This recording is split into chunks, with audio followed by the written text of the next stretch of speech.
Week 9 is in the books. Caleb Johnson, as always. Yes. Walter Hudson. Hello. It's nice to have you with us. How are you? I'm all right. How are you guys? Good. Welcome to the podcast. You guys had a bye week, so now everybody's played, or I should say, has been recorded as playing 9 games. The Rockets have not played 9 games. We can talk about that later. Week 9 is in the books. Let's go through this in order. The Celtics fall to the Heat 73-61 in the first game of the day. It was kind of a strange game. The Heat were sort of in control really the whole way, and I think had a little too much fun at times. Just kind of shooting some crazy shots. He took 27 three-pointers, but they're able to force 22 turnovers. Your thoughts on the game, Caleb? The Heat were pretty comfortably most of the game. Celtics kind of made a couple runs to get it close, and then the Heat started trying again, kind of like you said, and then it kind of pulled away. A lot of turnovers for the Celtics, kind of the story of their offense. No Antonio Phillips and no Jonathan Townsend, so they're two kind of go-to guys offensively, and defensively at times. Just not being there really hurt them. Kind of put the ball in the hands of other players. Kind of made them make some mistakes. So Celtics kind of squandered an opportunity. I think in a winnable game if they have a full roster. But Alonzo King was really good. He filled the stat sheet up. Terrell Hendricks was kind of back to his normal self. He hasn't really had a big 3-point barrage this season, which he typically has at least 1 or 2 games where he gets like 7 or 8 threes. But good win for the Heat as they kind of stay in that mix with with all those teams at like the 6 and 7 spot. But Celtics fall to 1 and 8. So Heat are 4 and 5, which currently has them in 8th, but 1 game behind 4 different teams, and they play 2 of them in their final 4 games. So the Heat kind of out of nowhere could really potentially move up, but also, for example, if they lose 1 and you guys win, they could fall down in the standings even more. So the Heat do have a couple games in front of them, though, with a chance to move. Well, talk about, so the Celtics don't have Tone Phillips and Jonathan Townsend today. They're 2 leading scorers. Talk about how hard that is to, you want to back up your win from a week ago, and then you don't have your top 2 scorers. Well, for the Celtics, they're in a weird position right now where I don't think they can get higher than the last seed. It just depends on how the Pistons play. It depends on even if they get the last 2 seeds, they don't have much room to move. Yeah, it looks like they're kind of locked into that now. Yeah. So I believe that with them growing and continuously getting better, they're looking to go into the playoffs with a big push and being the best team that they possibly can be. And I forgot his name, but Coach Josh. Yep. Coach Josh, yes. Coach Josh has been huge for them, giving them structure, giving them an identity as a team. And I think, personally, I told the Celtics this after the game, I think that this was a personal win for them because their reserves put up how many points? Yeah, they scored 61. And they scored 61 points with just their reserves. And I rebounded them by 14. And I believe they only averaged 55 points a game. Yeah, career game for Josh Washington, 20 points. Yep. You see what I'm saying? 11 rebounds. So I think that it's a good way to look at it. These guys being actually producing without their stars and getting comfortable taking their shots by the time when these guys come back. And they were there. The 2 guys were there. Antonio Phillips and Jonathan Townsend was there on the bench. Supporting them. Supporting them. So it's I think that with them seeing what their guys can do, and Jonathan Townsend had a very unselfish game last week, and I think if he can capitalize with that unselfishness and the reserves for this team, I think they can upset a team in the first round. This is not a team that my team, who's in that 4 or 5 spot, we don't want to see the Celtics. Yeah, they're playing well right now. They'll finish up with the Warriors and then the Lakers, a couple of tough offenses there. The Warriors, speaking of, knocked off the Pistons 81-62. This was a very different last 30 minutes of the game. The Warriors were getting hammered to start things off. Walt, you called this game. What did you see from these 2 teams? From a commentator's perspective, this game was relatively boring. Not necessarily full of highlights. The Warriors in the beginning, Tyrese Mosley was the only person that can get a basket for them before they got an offensive rebound. That's right. Anything came off, they scored came off an offensive rebound and put back. And the Warriors actually ran because the Pistons were the team that didn't run so much of the time. So it's it was a very, very tough game for them to score. But when the Warriors kind of Sure. locked in later, it was nothing they could really do. They Well, started scoring. Mark Connor got off to an incredible start to that game. 3 threes to start the game. Yeah, he finished with 31, and then the Warriors just, had one of those halves in the second half. They were outscored the Pistons 44-26, where they looked like a team that could win the whole thing with how good they were offensively. Caleb, talk about the balance the Warriors had. I have never seen them have this kind of balance in the box score. Mm-hmm. This is the best box score the Warriors have ever had in this season. I mean, unbelievable to get 5 or 6 guys in double figures, 12, 13, 14, 15, and then Tyree Mosley's 24. It makes them a dangerous team. Is kind of what it presents to me. We've always known Tyree and Latrell can get their 20s and 25 points per game, but who's gonna be that third, fourth, and fifth option? And Chris Anderson's been a very pleasant surprise watching him playing against him. He's a lethal shooter this year. Didn't shoot a great percentage today, but the last 3 games has hit a lot of threes and give him a big spark. 6 rebounds as well for him. I kind of challenged Quan in the last podcast, and he provided 15 and 12, kind of had a breakout game. Still waiting for that big breakout game from him, but he showed out that he can still score with the best of them. And then Otis Houston, coach and captain Otis played pretty well. Yeah, best game in a long time. So yeah, I mean, just a very, very good game. My only concern with them is their start to the game. I think if they were playing a different team and they started as bad as they did. I turned on the game. Watched the first 10 minutes before I drove over, and it was like a 15-point lead for the Pistons, or 12-point lead. It was Mark Connor and the guys. They came out hot early. So if the Warriors want to compete and make a deep playoff run, they got to start out a little better, because the better teams they play, the Grizzlies, the Rockets, the more veteran teams of this league, won't allow that comeback as easily as the Pistons might. So. Credit to their balance, but I want to hopefully they start out better next game. Yeah, the Pistons without Capri Alston, who was Player of the Week against you guys a week ago. Here's what's interesting. Mark has really scored the ball well this season, and every time he makes a push to catch Tone in the scoring race, Tone one-ups him. So he scores 31 today, and then obviously we'll talk about Tone's game against the Bulls later. Tone with a ridiculous 43 points. So, I mean... Mark has continued to play well, but outside of Mark, they only hit 1 3-pointer, 4 out of 24 from deep. Not gonna win a lot of games that way. Shalimar Jacobs is a guy that likes to shoot the ball, but he just hasn't found his rhythm thus far. Yeah, he is 7 out of 33 from deep this season, which it's tough. They had a game. Shots taken, that's a lot. Yeah, they had a game against the Lakers back in week 2 where I think might have been Jawan Nelson put up like an 0 for 14 or something from 3. He was out there in one mixtape. May have been the worst shooting performance we've seen. They've struggled from deep, to say the least. Brandon Jones, who he had 13 and 8, only his second game. He's an amazing passer. He is an amazing outlet. Isn't he? He's one of the best outletting big men I've seen. Like, he gets the ball, puts it behind his neck as soon as he gets the rebound. And looks up the court. He's fun to watch pass. I know it's kind of a random, almost footnote from a game where they lose by 20 and he only has 13 points. But great free throw shooter as well. Yeah, no doubt. So, game of the week was a really fun one, the 2 o'clock game. Spurs hold on and knock off the Lakers 65-63.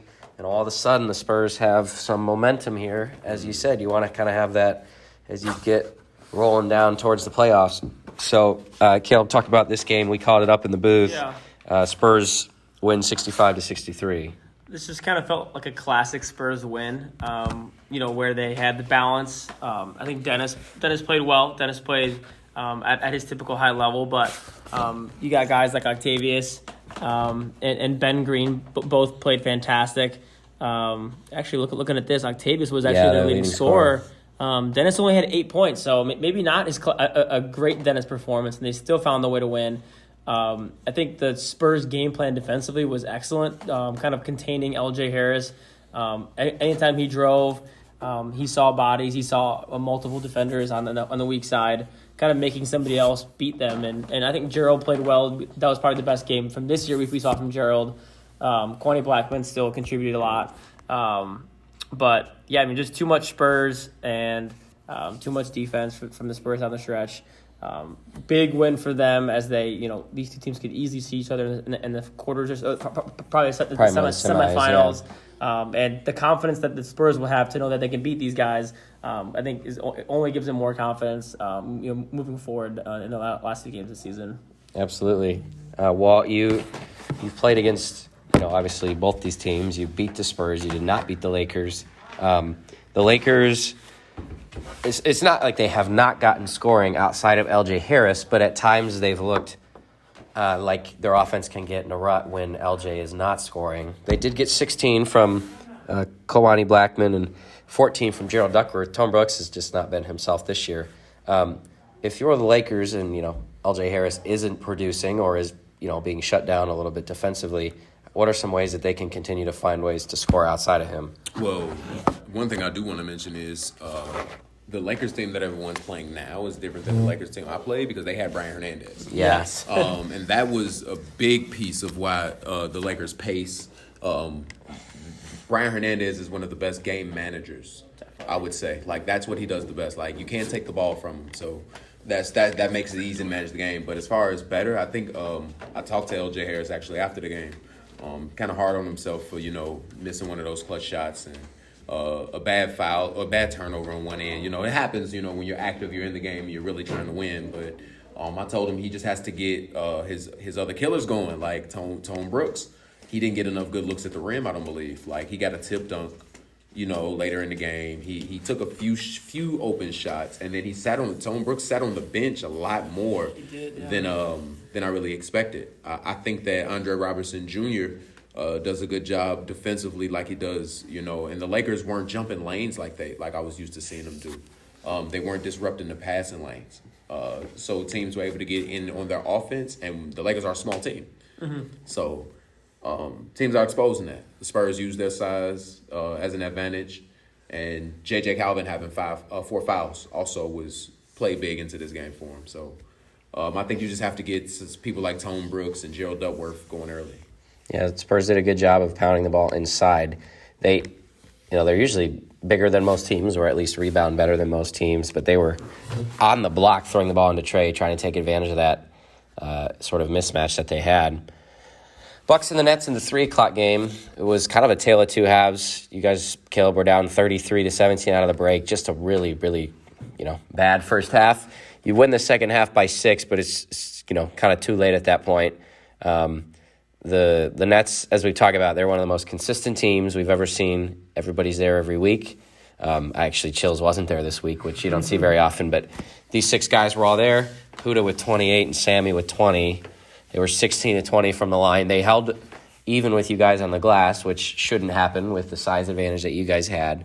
And they were able to, force 9 steals and had 11 assists. They just played a really complete game. So talk about the challenge of playing the Nets and give Walt a scouting report because they got the Nets next week. Yeah, Martavis was just, he was exceptional today. Got to the line a lot. 13 attempts is tough. 11 rebounds from Martavis as well. Just, it was a full-fledged game. He's a very hard matchup. We tried to throw a couple bodies at a couple different of our top defenders at him. He kind of had his way. So definitely a tough matchup there. So he's definitely their key cog for sure. And I think Sammy hitting 6 threes didn't help either. Just a guy who's a good shooter, getting hot against us, kind of seems like a broken record. It always happens against the Bucks, but we don't. I don't think we brought our best stuff today. I think Billy played pretty well. So Billy, if you listen to this, I think you played fantastic. 27 points, very efficient game. And I think the surrounding guys around him, we didn't give him enough help. Tristan played really well today. Started to make some shots. I think we need more from Alex. Me and him had a conversation after the game, just talking about his play, and I think he expects a lot out of himself, and I think I do as well. So I'm expecting hopefully a good bounce back performance from him because he can easily get to that 20 points per game when he's locked in and focus on his game and his scoring ability. So hopefully we can bounce back. But yeah, disappointing start to the game. Proud of the second half and the way our guys hung tough and started hitting some shots late, but need that from the start because it's a lot harder to come back against good teams like the Nets. Sure. So the Nets are 8-0 when Laster is there, and 0-1 when Laster is not there. One of the most valuable players in the league and valuable players to their team.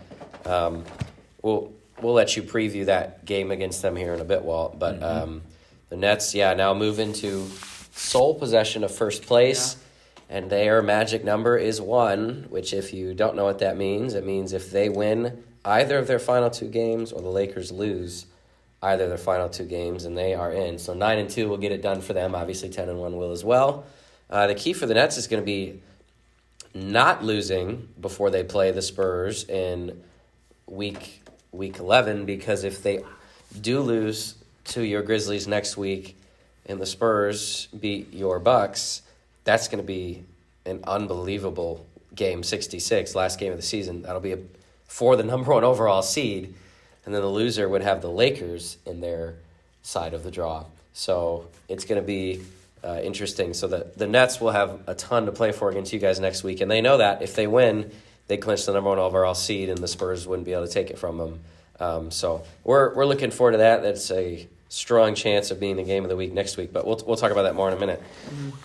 4 o'clock game. If you didn't catch it, the 5 o'clock game between the Suns and the Rockets ended up being a forfeit. So the Suns defeat the Rockets. So the Suns are 5-4. The Rockets beat the Bulls here, which now puts the Bulls at 5-4 as they go 1-1 in that doubleheader. The Bulls fall to 3-6. The Bulls could have leapfrogged the Rockets in the standings, but they really had no chance to do that with Antonio Marshall. Walter, was this perhaps the most impressive performance we've seen in the league yet this season? I'd say it's top 2. Yeah. I'd say it's top 2. This is almost equivalent to, the only reason I'm giving it the equivalence to the LJ game against the Bucks is because LJ had the matchup of Billy Baptist guarding him, and that's a lot of size. He guarded him on one end, and then he had 27 points. Antonio Marshall, I don't think they really had an answer at all. Like, they had nothing to do with this. So I think it was like, this was probably an easy 43 points, but 43 points isn't easy. So if that makes any sense on why I've ranked them two, I can't put one above the other, but this is definitely one of the best shooting performances I've seen. Yeah, this absolutely was ridiculous efficiency. Absolutely. 14 of 16, 9 out of 10 from 3, and he made all 6 video of his game numbers. free This throws. is literally Yeah. 2K sharpshooter numbers. This is Unbelievable. Also had 4 of the team's 9 steals and 3 rebounds and an assist. The Bulls fought well in this game, I thought, Caleb. They continued to fight back and had some guys score the ball well, Benito and Bobby. But obviously, Antonio is the difference maker in this. What else did you see? You called this game. From the Bulls' standpoint, I think it was. I mentioned this on the broadcast. It was good to see the Bulls not quit. It's good to see Bobby continue to hit shots. He kind of try to rally the troops. It's, in these games, people in the K1 have to realize that these games are never over. Right? You can be down. I mean, how much were the Lakers down in week 1 to the Warriors? 12 points with 2 minutes to go, and they came back and won. These games are never over. So you never know if you hit 2 or 3 threes in a row to go on a little bit of a run. So it was good to see the Bulls kind of not quit. Some of the players may have seemed checked out, but good to see Bobby, Benny, some of those guys at least try and finish and play hard. Interesting development with one of their key guys. Just kind of took himself out of the game and never checked back in.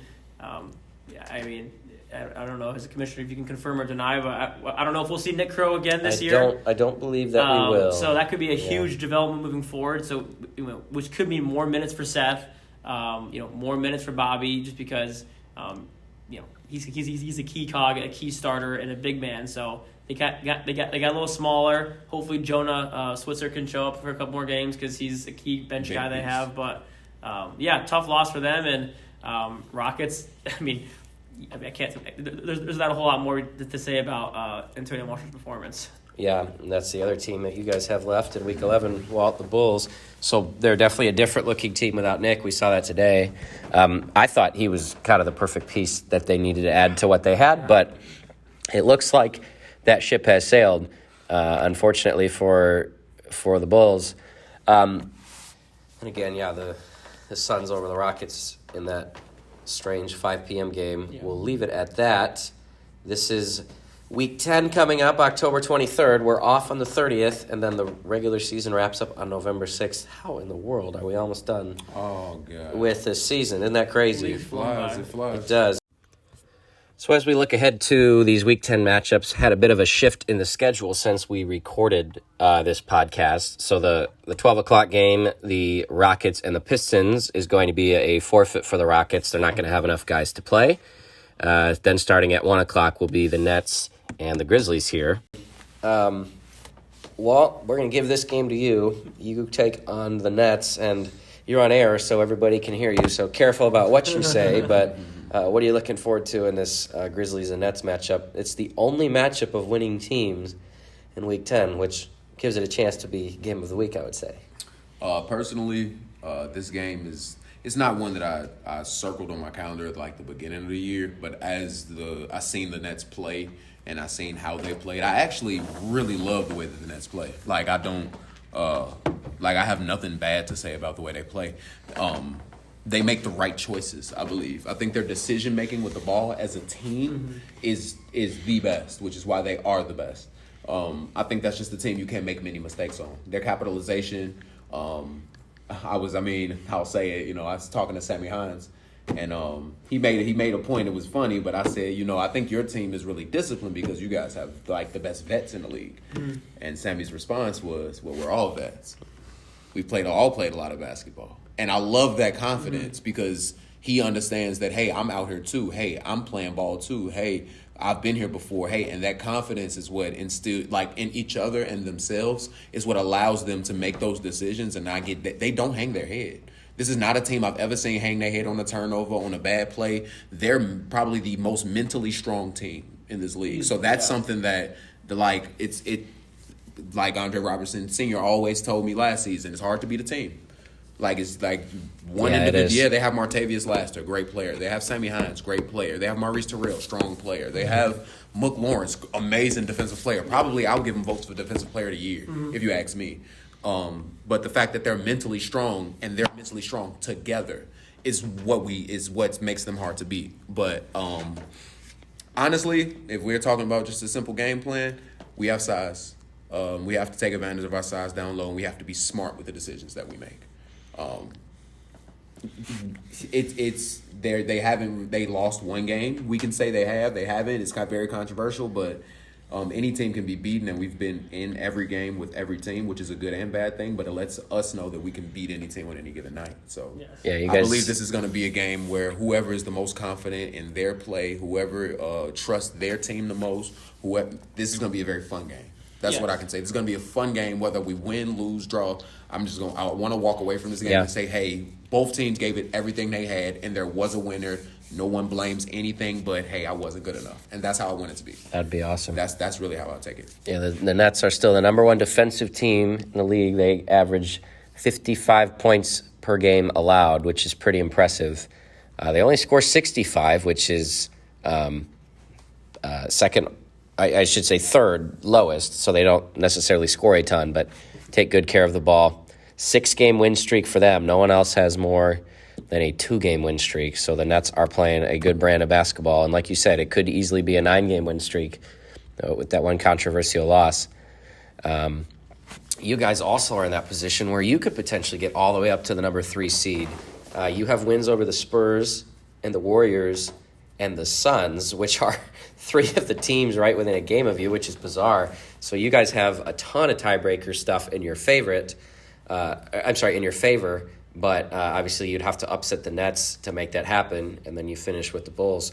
So similar to the Warriors, you are one of those teams that could be anywhere from 3 all the way down to 7, which is pretty bizarre to think about. Celtics and the Warriors, I guess I'll just let you both do this. Your keys to the game for the Celtics, Caleb, and then your keys to the game, Walt, for the Warriors. I think the key for the Celtics is to get out and run. They have the speed, the quickness, the youth, if you will, to hang with a lot of teams in this league, especially the Warriors. And I think if they can get out and run at a 12 o'clock game, catch the Warriors sleeping sometimes, in the first half, I think they definitely have a chance. I think that it's that, and then if they can make 7 or 8 or 9 threes. If they can hit that number and make some shots, I think they definitely can hang in this game. So if they can do that, I wouldn't be surprised to see an upset happen here. But those are kind of my keys for them. Absolutely. Well, talk about the Warriors. Well, for the Warriors, they have the overall size advantage. The Celtics aren't a little team. They have Josh Washington. Even Aaron Carr is kind of a big body. Likes to bang down low, not afraid to get physical. I think he gets about 3 or 4 fouls a game. So the guy definitely gets physical. Gets his money worth, yeah. Yeah, he gets his money's worth for sure. And Roger Bray likes to get it on the rebounds. Definitely. He likes to get physical as well. But I believe that the Warriors are going to have to pick and roll and then dump the ball down to the mismatch in the post and then work with their shooters. Specifically, I'd say you need Quan Shaw to probably reset the pick because he's probably the most mobile in the paint, quickest guy to be as strong as he is. And then he can actually find. When he played for the Knicks, he did a pretty good job facilitating the offense last season. So I think that he would have to find his shooters in Chris Anderson, Latrell Tidwell, Tyree Mosley on the outside, just in case they collapse. But one-on-one with a mismatch, Quan Shaw is inside can have a field day with this team. I think Quan Shaw is really the X factor for them winning this game. That'll be interesting to see. I think when you have the Anderson brothers, who do a lot of things well, transition is probably not one of those things. So the Celtics are going to have to run well. Celtics have had major issues turning the ball over. The Warriors don't necessarily pressure a ton, so maybe that gives them a decent chance in terms of pace of play. But good luck stopping Tyree and Latrell. I think both teams will actually be able to score the ball in this game. I think it'll be a little bit higher scoring game, but certainly the edge to the Warriors. So if we talk about the standings, Warriors are in the midst of what's now a 4-way tie, 4th, 5th, 6th, and 7th. You're one of those teams. Warriors, Grizzlies, Rockets, and Suns all are 5-4. So all those games for all those teams are big. I think this game is big for the Warriors just because of who they play the last week of the season, and that's the Suns. So if both those teams do win and they're 6-4, could potentially be for the number 4 seed. The Rockets probably have the, I guess I'll say, easiest schedule left with the Pistons and the Heat just because they play 2 teams that don't have a winning record. And you guys have, obviously a tough one with the first place Nets. So obviously you have to win this game if you're the Warriors, and it gives you a chance to play potentially for that number 4 seed. So if they do win this game and you guys do not beat the Nets, the Warriors, again, with a win over the Suns, would get that 4 seed and actually could still even get up to the 3 seed if they went out and the Spurs were to lose to the Nets. So ton still in play for the Warriors. Yeah. A lot of if and then. That's right. But none of it matters if they don't start off week 10 with a win. 3 o'clock game, the Heat take on the Suns. Well, you've played really, really interesting games against both these teams. You're able to come out on top. Heat are 4-5. The Suns are 5-4. What do the Heat have to do? The Heat did beat the Suns a season ago, but what would the Heat have to do? We'll call it an upset. It wouldn't be major, but to beat the Suns, who are no doubt going to throw the ball inside in this game. So yeah, you hit the nail on the head. The Heat are the Suns are going to play a zone.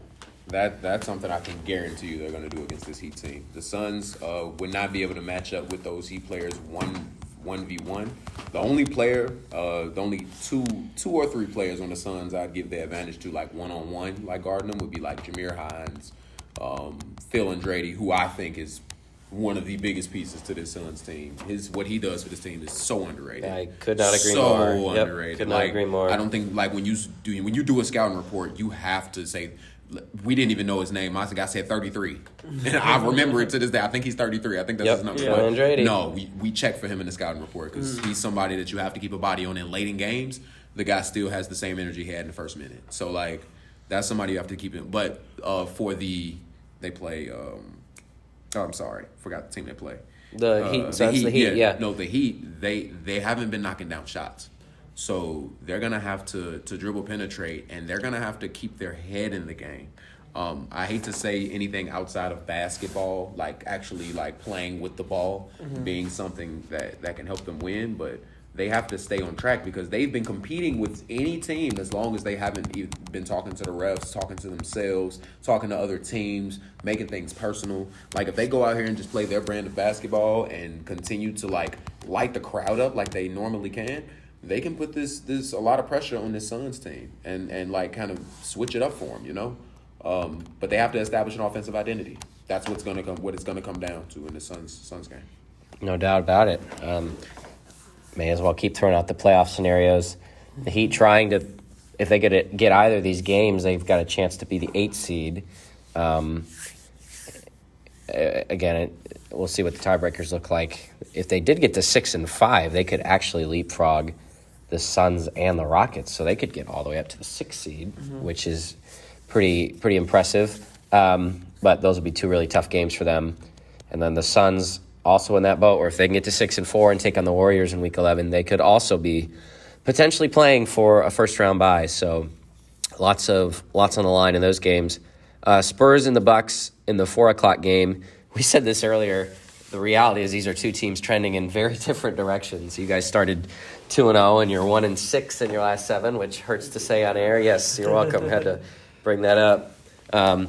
And then the Spurs are playing the best basketball of anyone in the league outside of potentially the Nets. So what do you have to do to make this an interesting game next week?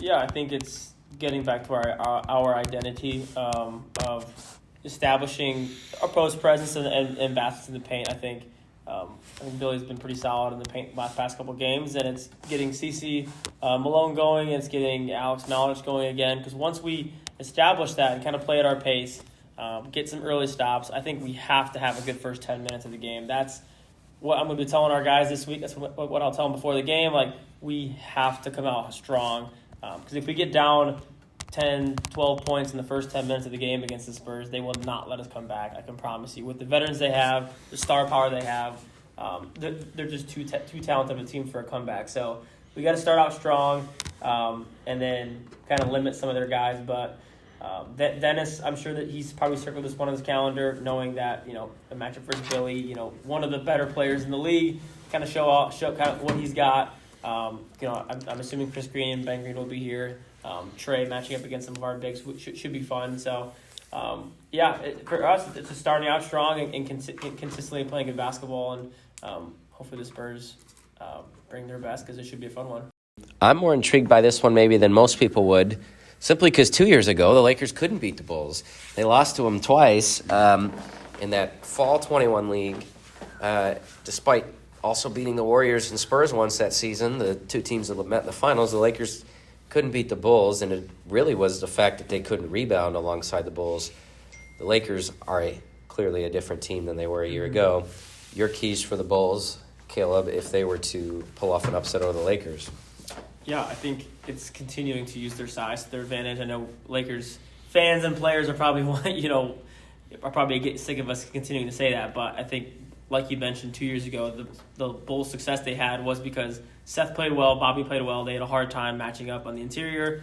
So finding those mismatches, and I'm going to look for Benny Munoz to kind of have a big breakout game again. He had, I think, 2 or 3 big games in a row, and then he had 2 kind of lower performances in a row these last 2 weeks. So look for him to bounce back. I'm not sure the Lakers roster, you know, if Brian will show up, if Gerald would show up, you know, kind of who will be there for their guards. But look for Andre Robertson Jr. to want to take on the challenge of guarding Benny, you know, the full 40 minutes, the full length of the court. So that should be a fun matchup. But I think the Bulls need to take advantage of their size, and hopefully Seth can have a classic Seth Johnson game where he scores 25 and 16 boards and kind of dominates inside.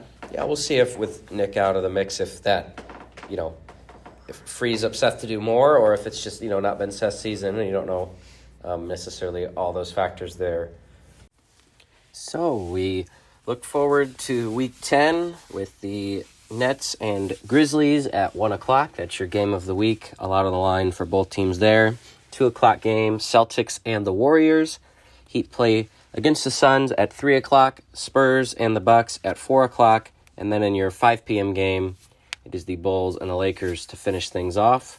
Appreciate you guys for joining me, Caleb Johnson and Walter Hudson. Thanks everybody who tunes in. We'll be back with you guys on Sunday a 1 o'clock start on the 23rd with the Nets and Grizzlies game of the week to kick us off. And we will see all of you guys soon. Thanks again.